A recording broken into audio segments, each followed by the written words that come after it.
I recently faced my own worst nightmare. The HOA president's hired goons just snapped my grandpa's arm on his own lawn. And their excuse? They said it was just a routine compliance check. Funny thing is, the only thing they were checking that day was how far they could push us before I wanted revenge. Let me start from the beginning. The phone call came at sunrise. I was 100 miles out, the Harley's engine a low growl beneath me, chewing up empty desert blacktop. The caller ID was the hospital. That's never good news. I answered, the wind trying to steal the words from my ear. It was a nurse, her voice starched and professional, telling me my grandpa was in the emergency room, an accident. She said he was stable. I didn't believe her. Stability is a temporary state between things going bad and things getting worse. I asked what happened. She said he had a fall. I didn't believe that either. Grandpa Walt is 84 years of stubborn. He moves like he's walking on a ship's deck in a storm, slow and deliberate, but he doesn't fall. The last time he fell was in 1968 out of a Huey over the Mekong Delta, and he landed on his feet. I turned the bike around without slowing down, a tight, angry arc on the highway that earned me a chorus of car horns. I ignored them. They were just noise. The only thing that mattered was the low thrum of the engine pointed back toward Fairlawn Ridge. It took me 90 minutes to cover the 100 miles. I walked into the hospital, smelling of gasoline and dust, my leather jacket creaking with every step. I found his room. He was sitting up in bed, looking small against the white sheets.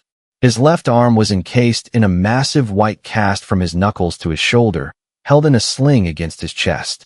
His face was a road map of purple and yellow bruises, a cut stitched neatly above his eyebrow. He saw me and managed a weak, lopsided smile. "Took you long enough," he grumbled. His voice was rough, like gravel in a blender. "I was busy," I said, pulling a plastic chair to his bedside. "Looks like you were, too." I looked at his arm. The break was bad. I could tell by the size of the cast, and the way his fingers sticking out the end were swollen and blue. This wasn't a fall. A fall is clumsy. A fall is random. This was intentional. This was violent. "Tell me what happened," I said. My voice was low and flat. It's the voice I use when I'm done with pleasantries. He looked away toward the window. "Just some trouble with the homeowners association." He said it like it was a leaky faucet or a noisy neighbor. I waited. He sighed, the sound rattling in his chest. "It's this new president, Brenda Holloway. She's been trying to push everyone out, raising fees, fining people for the color of their mailboxes, the length of their grass, the usual nonsense, but worse. She wants to sell the land, the whole neighborhood, turn it into some kind of soulless office park." He paused, taking a ragged breath. "A few of us have been fighting her, refusing to pay the new special assessments. Yesterday, she sent a couple of her private security goons to my house. They were supposed to deliver another warning. I told them where they could stick their warning." I looked at his busted face, the stitches, the grotesque plaster tomb on his arm. "And then?" I asked, my voice still flat, still empty. "They didn't like my suggestion," he said, a flicker of the old fire in his eyes. "One held me, the other one he did this." He nodded toward his arm. "He told me it was a message from Ms. Holloway, that the next one to resist would get worse. He said we all had 72 hours to sign the new property agreements or she'd start evictions. Forceful ones." I felt something cold and heavy settle in my gut. A familiar feeling. It's the calm that comes before the storm, the quiet intake of breath before the world explodes. I've spent most of my adult life managing violence. First in the army, then in the gray spaces after. I came to Fairlawn Ridge because my grandpa was here. I stayed because it was quiet. I thought I was done with the noise, but the noise had followed me home. It had put its hands on my family. That was a mistake. I stood up, the plastic chair scraping against the linoleum. 72 hours, I repeated. It wasn't a question. It was a confirmation, a starting pistol. "Cole, don't," Grandpa said, his voice pleading. "These people are not your problem. Let the police handle it." "I called them," I said, on the way over. Know what they told me? They said it was a civil matter, an HOA dispute. They said unless I had video evidence or a confession, it was my word against theirs. They took a statement and promised to look into it. "They're not coming, Walt. No one is coming." I leaned over, my face close to his. "You know me. I don't start fights, but when someone else starts one with my family, I finish it. Always." I straightened up and walked to the door. "Get some rest." I'll take care of it. What are you going to do? He called after me, his voice tight with worry. I paused in the doorway, my hand on the frame. I didn't turn around. I'm going to introduce Miss Brenda Holloway to a different kind of homeowners association. I stepped out into the hallway and pulled out my phone. I had 2 calls to make. The first was to my cousin, Ripper. He's the president of the Iron Sentinels Motorcycle Club. They're not the kind of club that organizes charity toy drives. They are my other family, the one forged in steel and loyalty. I told him the situation. I told him I needed a few good men who weren't afraid of noise. He just said, where and when. The second call was to a number I hadn't dialed in years. A man who specializes in making problems disappear. But first, I needed to see Brenda Holloway. I needed to look her in the eye and deliver my own message. She gave us 72 hours. It was a generous offer. So, I decided to give her one back. The clock was ticking, and I was about to make sure she could hear every single second of it. Fairlawn Ridge wasn't always a battleground. When Grandpa Walt bought his house 40 years ago, it was the definition of quiet, a neat little grid of streets named after trees, filled with modest single-story homes where working families raised their kids. The lawns were green. The mailboxes were all different colors, and the only association was the unspoken one where you borrowed a cup of sugar and helped a neighbor fix his fence. It was a piece of a forgotten America, a place built on handshakes, not bylaws. I remembered spending summers there as a kid, chasing fireflies in the dusk while the smell of charcoal grills hung in the air. It was safe. It was home. But peace is a fragile thing. It erodes slowly, one grain of sand at a time, until the whole beach is gone. The change began about 5 years ago. It started with the arrival of Brenda Holloway. She bought the house on the corner of Maple and Elm, the biggest one on the block. At first, she seemed like just another newcomer, a little too polished, a little too loud at the neighborhood potlucks. She talked a lot about community standards and property values, benign words that sound good on paper, but often hide a darker intent. She revived the dormant Homeowners Association, which had been nothing more than a letterhead in a file cabinet for decades. She got herself elected president because nobody else wanted the job. That's how it always starts. Good people are too busy living their lives to get involved in petty politics. And that's when the predators move in. The first year was all about small things. Rules about trash cans. Fines for overgrown rose bushes. Annoying, but manageable. People grumbled, paid the $20 fines, and went on with their lives. But Brenda was just testing the water. She was seeing how far she could push. In year 2, the fines got bigger. The rules got more specific, more intrusive. She mandated a specific shade of beige for all front doors. She outlawed basketball hoops and vegetable gardens in front yards. She was chipping away at the individuality of the neighborhood, sanding it down into a uniform, sterile block that matched her own personality. Some people fought back. They got threatening letters from an expensive law firm. Most of them, people on fixed incomes, like my grandpa, couldn't afford a legal battle. So they complied. They painted their doors. They tore out their tomato plants. They fell in line. By year 4, Brenda had consolidated her power. She had a board of directors made up of her own hand-picked sycophants, people who either feared her or benefited from her favor. The HOA meetings became a farce. She would sit at a folding table in the community clubhouse, flanked by 2 stone-faced men who looked more like prison guards than neighbors. She would read out new rules, dismiss any objections with a smug wave of her hand, and gavel the meeting to a close. She had turned a community into her own private kingdom, and she ruled it with an iron fist wrapped in a cashmere glove. The fees skyrocketed. She called them special assessments for community improvements. But the only thing that improved was the car she drove and the diamonds on her fingers. The old sense of neighborly trust was gone, replaced by suspicion and fear. People stopped talking to each other, afraid that a casual complaint might get back to Brenda and result in another fine. I saw it happening on my visits to Grandpa. I saw the life draining out of the place. I told him he should move. I could set him up somewhere else, somewhere quiet. He refused. I'm not letting some power-hungry shrew push me out of my own home, he'd said. This is my piece of the world, Cole. I'm not giving it up. I respected his stubbornness. It was the same stubbornness that ran in my own veins. But I also knew he was an old soldier fighting a new kind of war, one waged with paperwork and intimidation, not bullets and courage. He was outmatched. Then came the final move. About 6 months ago, the rumors started. A big tech company wanted to build a new campus. Fairlawn Ridge, with its proximity to the freeway and its large, contiguous block of land, was the perfect spot. The developer needed to acquire all the properties quietly. No messy public eminent domain battles. Brenda Holloway, it turned out, wasn't just on a power trip. She was the tip of the spear, the developer's inside woman. Her job was to make life so miserable, so expensive for the residents that they would be desperate to sell, and sell cheap. She was the one creating the problem, so she could sell the solution. The plan was brilliant in its cruelty. Harass the homeowners into poverty, then swoop in and buy their properties for pennies on the dollar.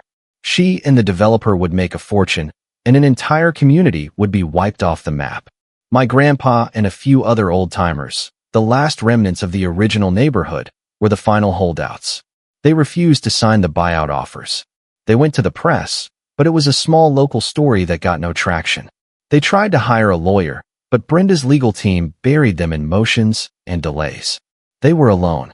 And now that desperation had turned to violence.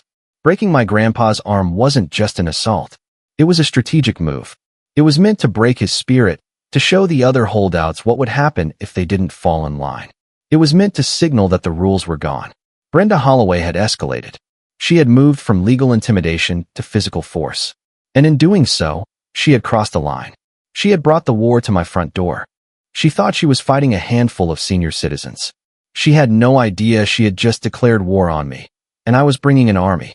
The 72-hour clock was a ticking bomb, and I intended to defuse it by blowing it up in their faces first. I left the hospital and went straight to my grandpa's house. The place smelled of old books and his pipe tobacco, but there was a new smell underneath it all, the metallic, coppery scent of fear. The front door was splintered near the lock where they had forced it open.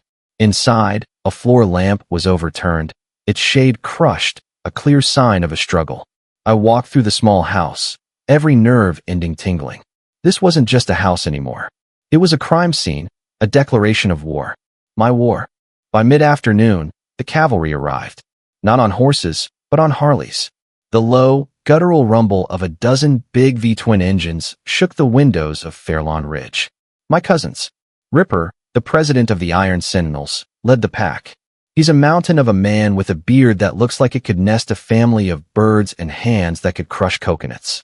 Behind him were Grizz, a quiet giant who communicated mostly in grunts. Glitch, a wiry little guy whose eyes never stopped moving and whose fingers were always fiddling with a piece of wire or a lockpick. And 10 other guys who looked like they gargled with gravel and ate nails for breakfast. They parked their bikes in a neat, intimidating line in front of Grandpa's house. The neighbors peeked out from behind their curtains, their faces a mixture of terror and hope. Ripper swung a leg off his bike and pulled me into a hug that could have cracked a rib. "Heard you had some trouble with the neighborhood watch," he said, his voice a deep baritone rumble. "Something like that," I said. They broke Walt's arm. The humor vanished from Ripper's face. His eyes went hard. "Who?" It was a simple question, but it carried the weight of a death sentence. "HOA president, a woman named Brenda Holloway. She has hired help.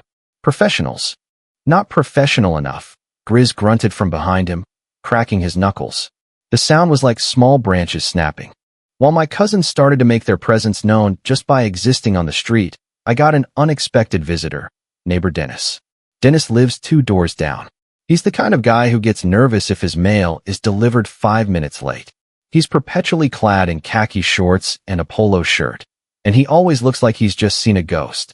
He scurried across his lawn, his head on a swivel, and stopped about 10 feet from me. "Cole. Oh my goodness, Cole. Is it true what they said about your grandpa?" He whisper-shouted, wringing his hands. "It's true, Dennis," I said. "And are these men with you?" He gestured nervously at the wall of leather and denim that was the Iron Sentinels. Glitch was cleaning his teeth with a switchblade and winked at him. Dennis looked like he was about to faint. "They're family, Dennis. They're here to help." "Help? Oh dear.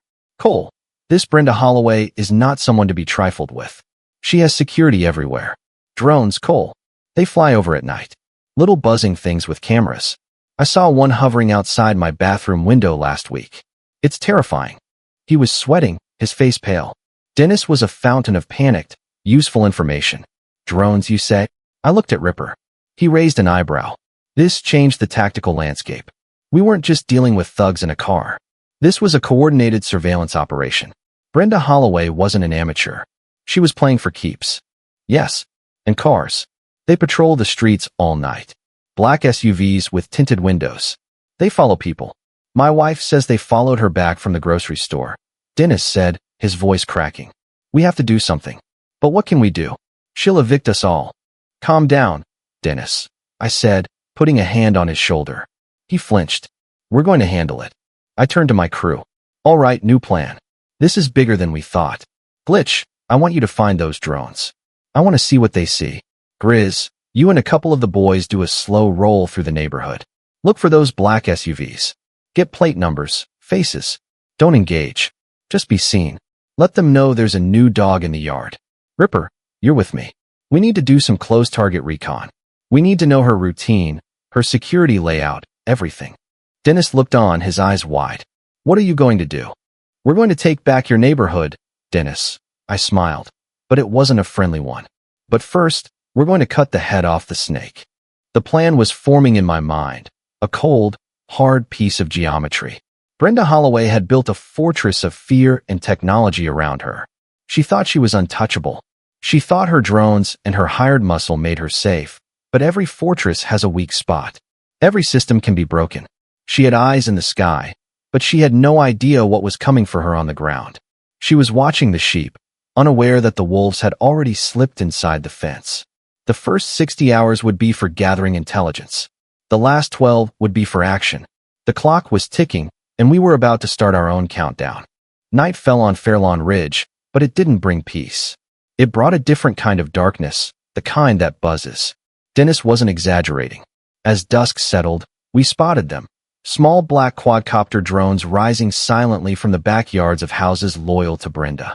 They were like mechanical gargoyles perching on rooftops and hovering at street corners. Their little red lights blinked like malevolent eyes. They were her spies, her way of ensuring complete control. An army of silent, unblinking snitches. This was the first piece of her machine we had to break. Glitch, my cousin with the magic fingers, grinned like a kid on Christmas morning.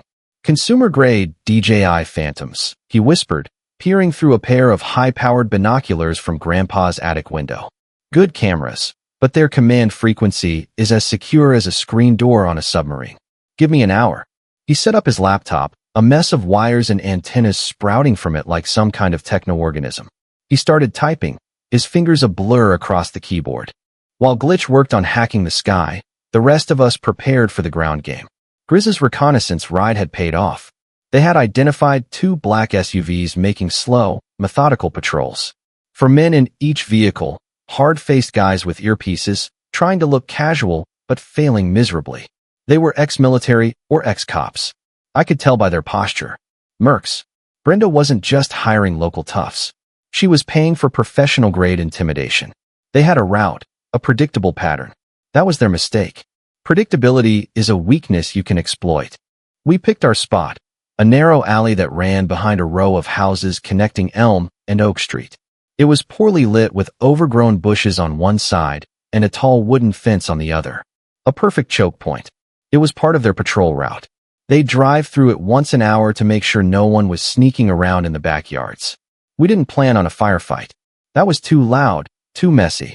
This was about sending a message, a quiet one. We set the trap. We rolled a dumpster partway into the alley, enough to force the SUV to slow to a crawl to get past it. Ripper, Grizz, and 2 others took up positions behind the fence. I took the opposite side, hidden in the dense foliage of an ancient lilac bush. We were armed with heavy flashlights and short, weighted lengths of iron pipe, not guns. We weren't trying to kill them. We were trying to educate them. An hour later, we heard the low rumble of the SUV turning into the alley. Its headlights cut a swath through the darkness, illuminating the dumpster. As we predicted, the driver slowed down, inching the vehicle forward. The moment the front bumper was even with my position, I gave the signal, a low whistle like a night bird. Then all hell broke loose. We moved as one.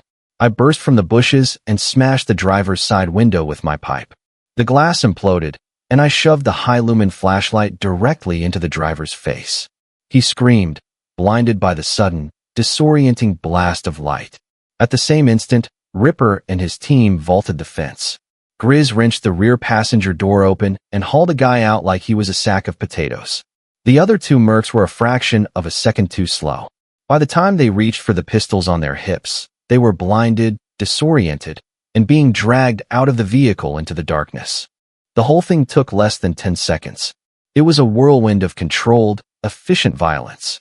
We disarmed them, zip-tied their hands behind their backs, and put black hoods over their heads. They were professionals, but they were complacent. They were expecting to intimidate old people and scared families, not run into a team of guys who had been doing this kind of work in far more dangerous places for years. We left 3 of them tied and hooded, sitting in a neat row against the fence. Minutes later, county deputies, redirected by Dennis's 911 call, found and hauled off the 3 bound goons, clearing the alley before they could warn the boss.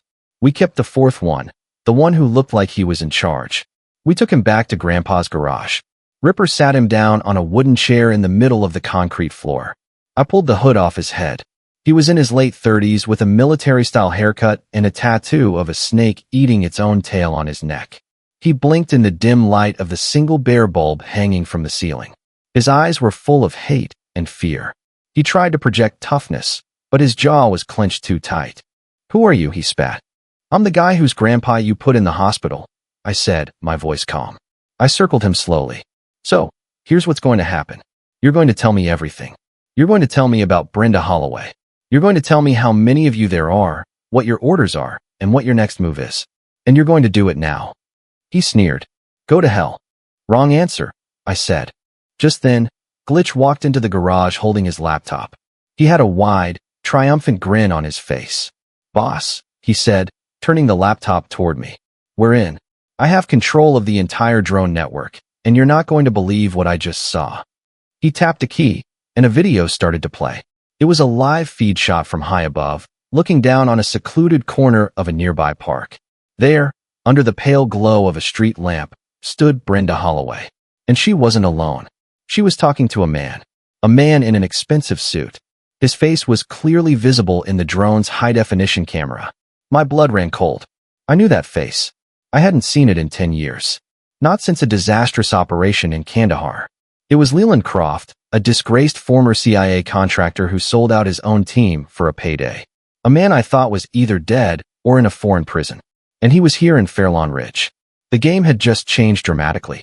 Seeing Leland Croft's face on that screen was like a ghost kicking down my door. 10 years ago, he was a name in a file, a private contractor attached to my unit in Afghanistan. His job was logistics. Our job was kicking in doors.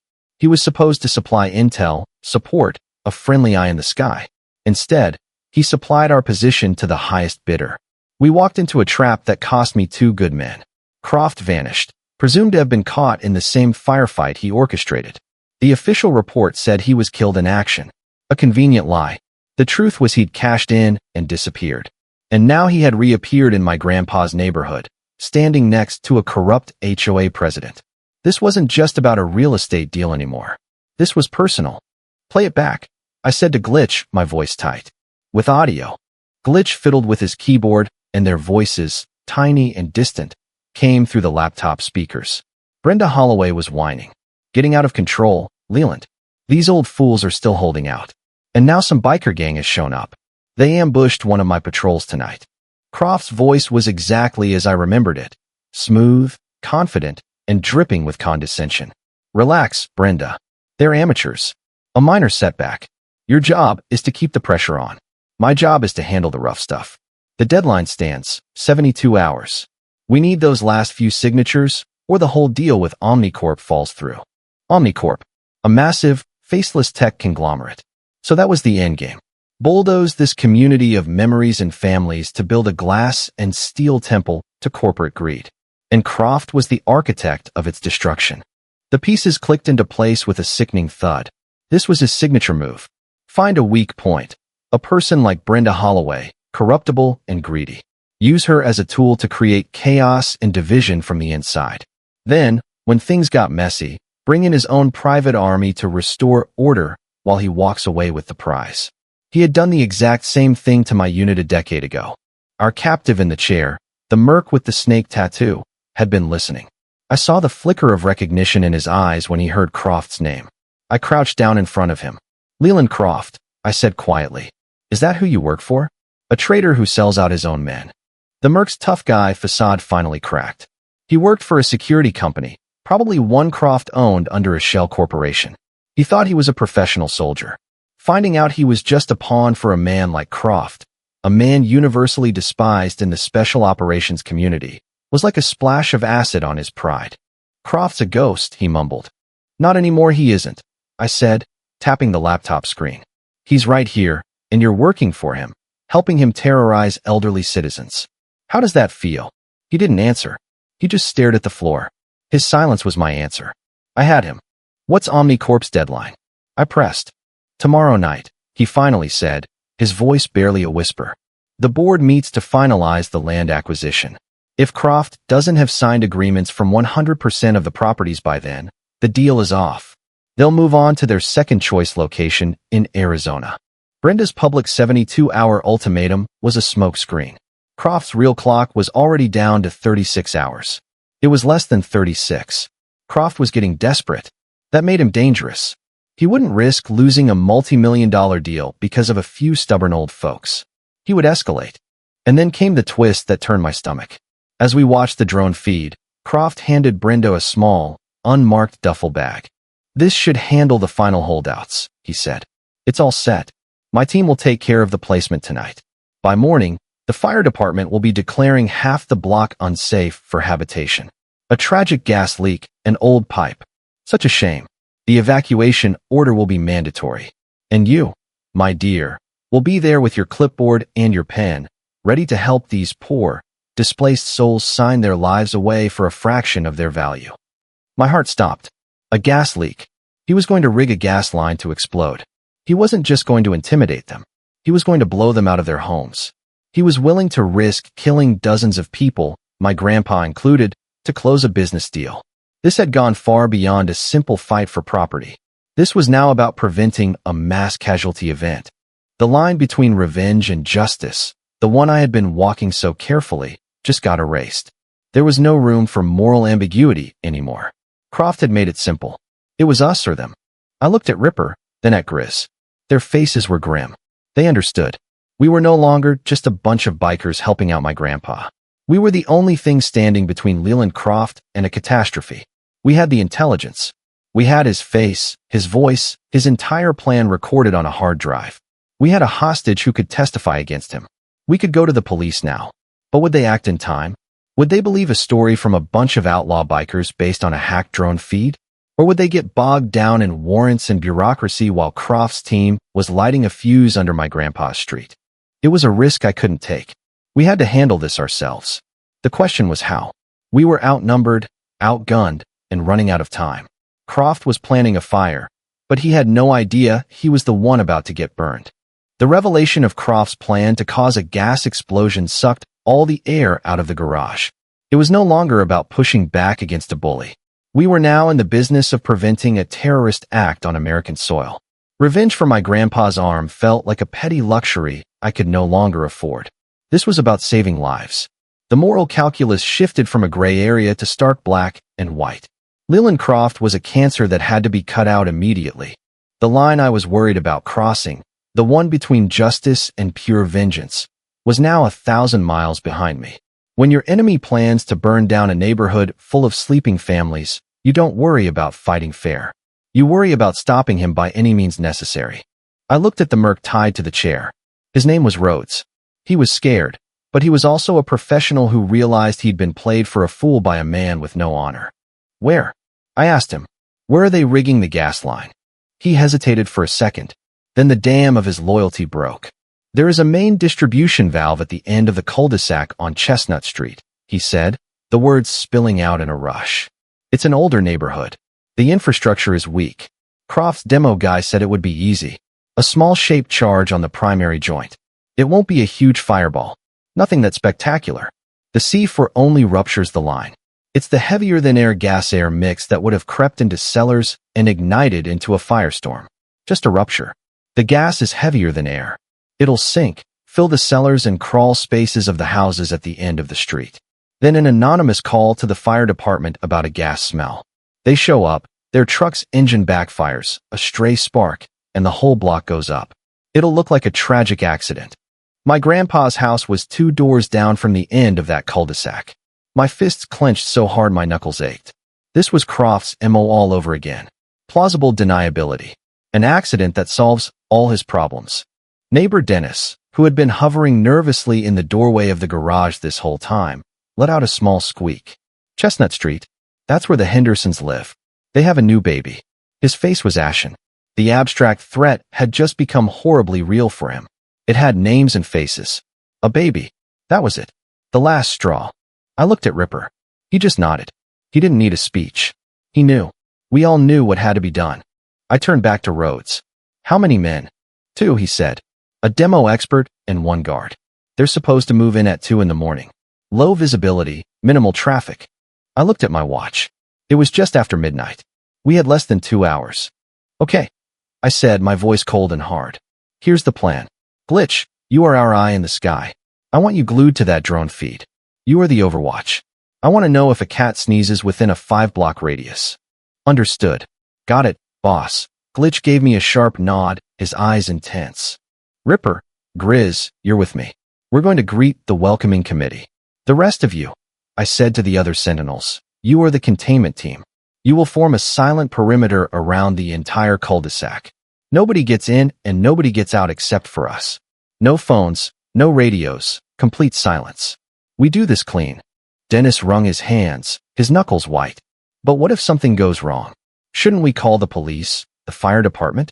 I put a hand on his shoulder, my grip firm, but I hoped reassuring. Dennis, by the time the police get a warrant and the fire department gets here, it'll be too late. We are the only people who can stop this right now. Do you understand? He looked from me to Ripper, to the cold determination on all our faces. He swallowed hard and gave a jerky nod. Okay, I continued. I need one more thing from you, Dennis. I need a distraction. A legitimate one. Dennis looked terrified. A distraction? Me? Cole, I'm not. I can't. Yes, you can, I said, looking him straight in the eye. At exactly 1:55 a.m., I need you to call 911. I need you to report a prowler in your backyard. I need you to sound exactly as panicked as you are right now. Tell them you think he's trying to break in. That will draw the local police patrol to your street on the other side of the neighborhood, at the exact moment Croft's team is expecting 0 police presence.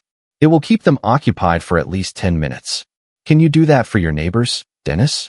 Can you do that for the Hendersons' baby? The color drained from his face, then slowly returned, replaced by a flicker of resolve. He took a deep breath. A prowler, he repeated, his voice shaking, but firm. My backyard. 1:55. I can do that. In that moment, the nervous neighbor disappeared, and a man protecting his home stood in his place. We left Rhodes tied up in the garage, guarded by one of the sentinels. We were about to walk into a situation where the stakes were absolute. Failure wasn't an option. We were operating outside the law, but we were fighting for a cause that was undeniably just. It was a choice I made without hesitation.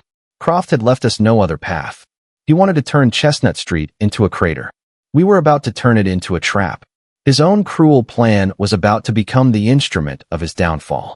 The cul-de-sac was about to become a kill box, and his men were walking right into it. The cul-de-sac on Chestnut Street was a perfect trap, a dead-end bowl. One way in, one way out. The houses were dark, the residents asleep, completely unaware of the fuse that was about to be lit under their beds. We moved like shadows, melting into the manicured lawns and hiding behind perfectly trimmed hedges. The iron sentinels had formed a silent, invisible ring of steel 2 blocks out. Nothing with a motor or a mouth was getting near this place. Glitch was feeding us constant updates through a single, nearly invisible earpiece I wore. Eyes on the target vehicle, his voice buzzed. Unmarked panel van. 2 bogies inside. Turning onto Chestnut now, 500 yards out. Ripper, Grizz, and I were positioned behind a large oak tree directly across the street from the gas main access point. It was a small green metal plate set into the grass of the cul-de-sac's central island. The van rolled to a stop without its headlights, its engine cutting off with a soft click. The silence that followed was heavy, thick with anticipation. Two men got out. One was a big guy, the muscle, carrying a short-barreled shotgun. The other was smaller, carrying a heavy-looking tool bag, the demo man. They moved with professional confidence, scanning the dark houses, believing they were alone. "They're at the plate," Glitch whispered in my ear. "Demo is opening his bag." I watched as the smaller man knelt and pried up the metal plate. He pulled out a flashlight and a block of what looked like C4 plastic explosive trailing wires. This was it. I gave a soft click with my tongue, the signal to move. We didn't rush them. We flowed out of the darkness from 3 different directions, closing the distance silently on the balls of our feet. They were focused on their task, their senses pointed down at the hole in the ground. A classic case of tunnel vision. They never knew we were there until Grizz's huge hand clamped down on the guard's shoulder from behind. The guard grunted in surprise and tried to bring the shotgun around. It was a fatal mistake. Ripper was already on him, a blur of motion. He didn't use a weapon. He used his hands. A sharp, precise strike to the man's elbow shattered the joint, and the shotgun clattered to the grass. A second strike to the side of the neck, and the guard crumpled into an unconscious heap. It was brutal, efficient, and over in less than 2 seconds. The demo man looked up, his eyes wide with terror, the block of C4 still in his hand. I was standing right in front of him. He opened his mouth to shout, but I was faster. I drove the heel of my boot into his chest, knocking the wind out of him and sending him sprawling backward. The explosive block flew from his grasp and landed softly on the grass a few feet away. I put my foot on his throat, not hard enough to crush it, but hard enough for him to understand that his night was over. "Don't move," I said, my voice a low growl. He stared up at me, his face a mask of pure fear. We zip-tied them both quickly and professionally and dragged them into the shadows just as Glitch's voice came through my earpiece. Police patrol car just pulled up at Dennis's house. The distraction worked. "You're clear." Dennis had come through. The brave, terrified man had done his part. Now it was time for ours. I picked up the block of C4. It was real, enough to rupture the main and flood the entire street with explosive gas. In the demo man's bag, we found his phone. It was a burner, but it had one number on speed dial labeled Boss. Lelandcroft. A new plan began to form in my mind. A dangerous, audacious plan. We had stopped the attack. Now it was time to turn their own weapon against them. I looked at Ripper. "We need to set the stage for the grand finale." He grinned, understanding immediately. We didn't just want to stop Croft. We wanted to destroy him publicly. We went back to the van. Inside, we found what we were looking for: more demolition equipment, blueprints of the neighborhood's utility lines, and a laptop. Glitch was going to have a field day with that. But I found something else tucked under the driver's seat. A manila envelope. Inside were copies of the fraudulent property agreements Brenda Holloway was forcing on the residents. And stapled to them was a detailed payment ledger. It showed a series of wire transfers from a shell corporation directly to a private account, an account belonging to Brenda Holloway. It was the smoking gun, hard proof of her conspiracy with Croft. But then, as I flipped through the pages, I saw something that made my blood run cold for the second time that night. It was a name on one of the wire transfers, an authorization signature at the bottom of a payment instruction. It wasn't Croft's name. It wasn't Brenda's. It was a name I knew better than my own. A name that made no sense in this context. It was Walter Vance, my grandpa. There, in black and white, was my grandpa's signature authorizing a $50,000 payment from the developer's shell company to Brenda Holloway. I stared at it, my mind refusing to process what my eyes were seeing. It had to be a forgery. It had to be a trick. But the signature was perfect. I'd seen it on 1,000 birthday cards and permission slips. It was his. My grandpa, the victim, the moral center of this whole fight, was on their payroll. The world tilted on its axis. My grandpa's signature on that payment ledger was a bomb that went off in the dead quiet of my mind. Every certainty I had, every piece of the puzzle I thought I had solved, shattered into a million pieces. Walter Vance, my grandpa, the righteous old soldier, the victim whose broken arm had been my call to arms. A paid collaborator. It was impossible. It was unthinkable. And yet, there it was, his familiar, steady signature on a document that tied him directly to the conspiracy to destroy his own neighborhood. I felt a wave of nausea. Was this whole thing a lie? Was his broken arm just part of the show? A piece of theater designed to manipulate me? I stood there in the dark, the papers trembling in my hand, my mind racing through a maze of betrayal and confusion. Ripper saw the look on my face. "Cole, what is it? You look like you've seen a ghost." "Worse," I mumbled, handing him the ledger. He looked at it, his brow furrowed in confusion. He didn't know the name. "Walter Vance," I said, my voice hollow. "It's my grandpa." Grizz looked over his shoulder, grunted, and shook his head. "Doesn't make sense." He was right. It made no sense at all. My grandpa loved this neighborhood. He would rather die than see it bulldozed. He was the one who refused to sell, the one who rallied the last resistance. Why would he be taking money from the very people trying to force him out? Was he a traitor? Or was this some kind of deeper game I couldn't see? My trust, a solid granite foundation just moments before, had turned to quicksand. My first instinct was to confront him, to drive back to the hospital, storm into his room, and demand an explanation. But I couldn't. Not yet. We were in the middle of an operation. Croft and Brenda were still out there. The HOA meeting, the final showdown, was scheduled for the next evening. That was the real deadline. That was when Brenda planned to have the last of the signed fraudulent documents collected from the displaced residents after the accidental explosion. We had stopped the explosion, but her plan was still in motion. I had to see this through. I had to put my personal shock and betrayal on ice and focus on the mission. We took the captured mercs, the van, the explosives, and all the evidence back to our new ad hoc command center, the garage of an empty house down the street that one of the Sentinels had quietly opened for us. Glitch was already there, his fingers flying across the captured laptop. It took me 90 minutes of brute force with rainbow tables and a borrowed GPU cluster, but I finally cracked their vault. "This is gold. Pure gold," he said, not even looking up. "Croft's entire operation is on here, encrypted, but give me a couple of hours. I've got his financials, his contacts, his contracts with Omnicorp. I even have a draft of the press release he prepared about the tragic gas line accident." While Glitch worked his magic, I tried to work my way through the maze in my head. I had a choice to make. I could expose my grandpa along with Brenda and Croft, or I could bury this one piece of evidence. Protecting him felt like a betrayal of the truth, a betrayal of all the other neighbors he had seemingly sold out. But exposing him felt like a betrayal of my own blood, of the man who raised me. The core question I'd been wrestling with, the line between law and revenge, suddenly had a new, agonizing dimension. What is the line between justice and family? Then another thought crept in, cold and sharp. What if the broken arm was real? What if my grandpa took their money, thinking he could play them, and then tried to back out when he realized how far they would go? Maybe they broke his arm not because he was a holdout, but because he was a collaborator who got cold feet. Maybe it was a punishment, a warning to stay in line. This theory felt slightly better, but it still painted him as a man who had compromised his principles for money. It still made him a player in their dirty game. I pushed the thoughts away. I couldn't afford the distraction. We had less than 24 hours until the HOA meeting. We had a mountain of evidence. We had 2 of Croft's men in custody. We had Croft's entire playbook on a hard drive. And we had the C4. The plan began to crystallize. We weren't just going to show up at that meeting. We were going to turn it into a live-stream tribunal. We were going to use their own technology, their own tactics against them. We would use Glitch's hacking skills to take over the local cable access channel and every social media feed in town. We would show the world the drone footage of Croft and Brenda.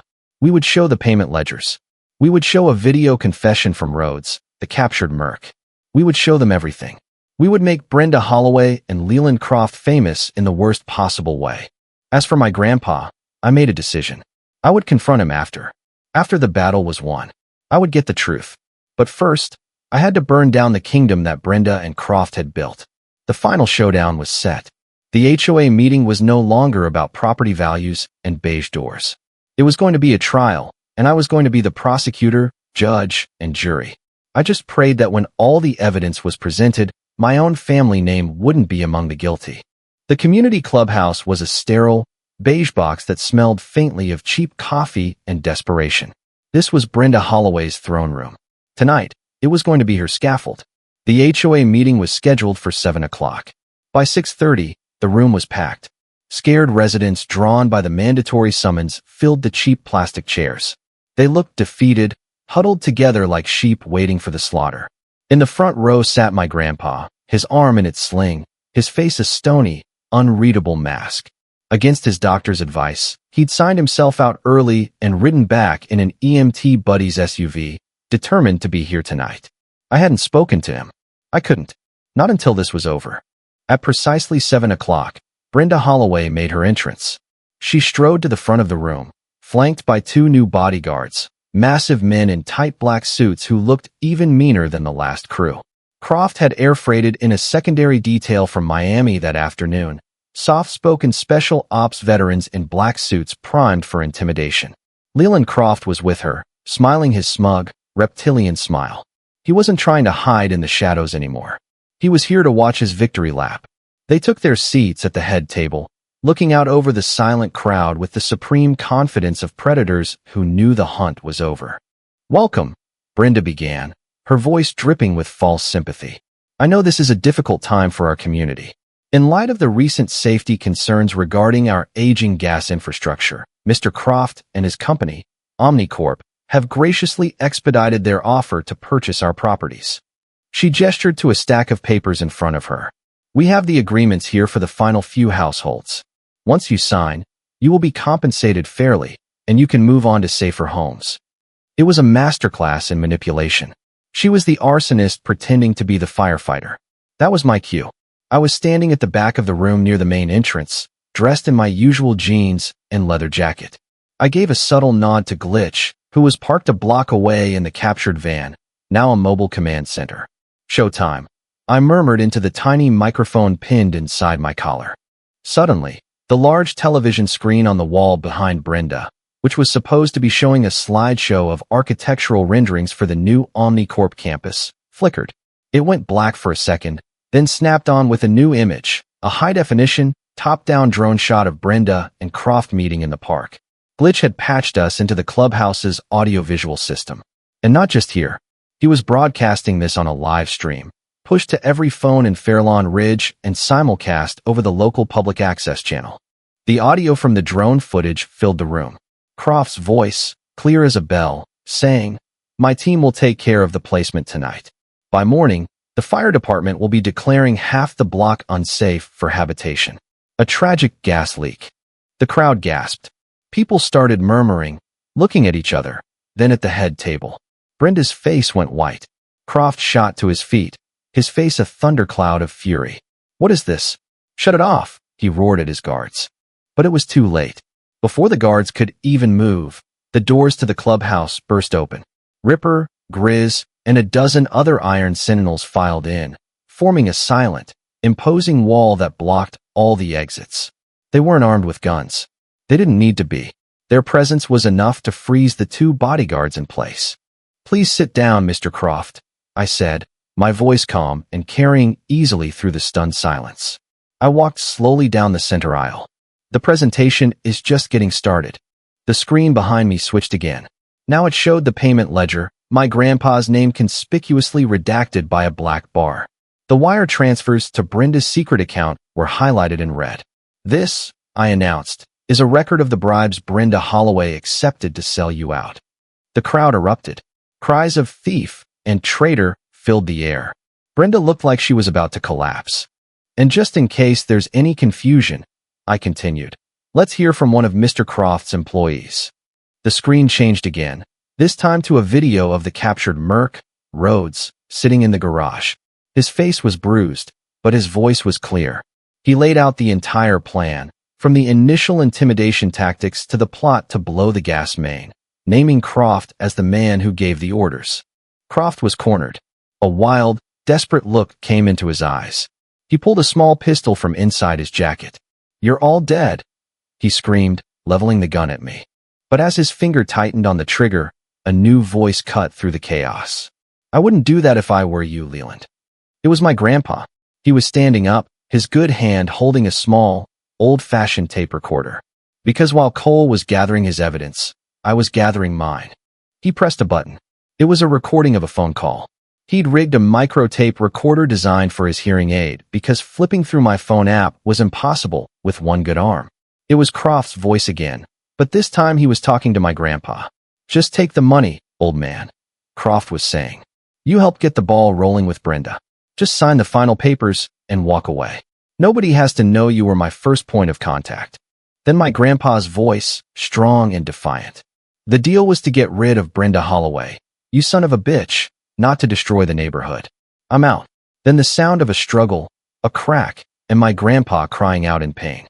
The sound of his arm breaking. The whole room fell silent. I finally understood. My grandpa hadn't been a traitor. He had been playing a deeper game all along. He had made a deal with the devil to get rid of a smaller demon. But the devil had changed the terms. The broken arm wasn't a punishment for getting cold feet. It was what happened when he tried to stop the whole thing. The signature on the payment was real, but it was part of his gambit to get close to the real snake. Just as this final piece of the puzzle clicked into place, the main doors of the clubhouse slammed open again. This time it wasn't bikers. It was a half-dozen state troopers in full tactical gear, their weapons raised. "Nobody move," one of them shouted. They had finally arrived, and it looked like we were all about to be arrested.